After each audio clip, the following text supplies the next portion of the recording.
Yan, bali, ganyan po yung unang gagawin niya. Lalagyan niya ng spot color. Then, save sa file folder.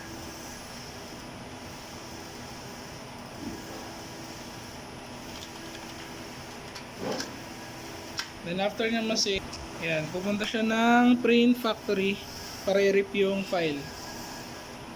Yan, mag-a-add job siya. Then, i-open niya yung sinave niya sa Photoshop galing.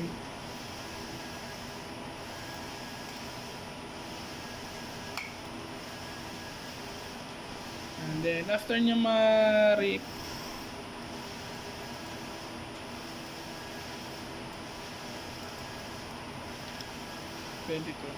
enter mo. W1 next. Yan. Submit.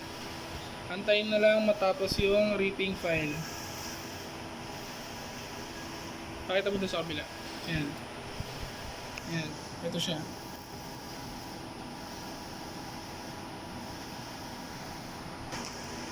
Once na matapos na, i-open niya yung na-save niya, na-rip. Ayan. Ayan muna. I-cleaning muna. I-cleaning muna.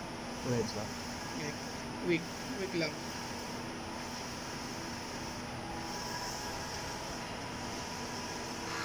Yan ang cleaning po.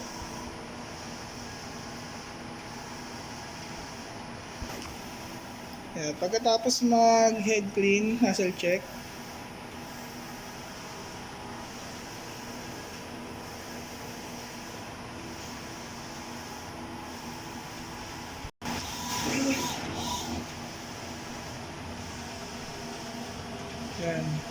Yan. Pagkatapos niyan, pwede na siya i-print.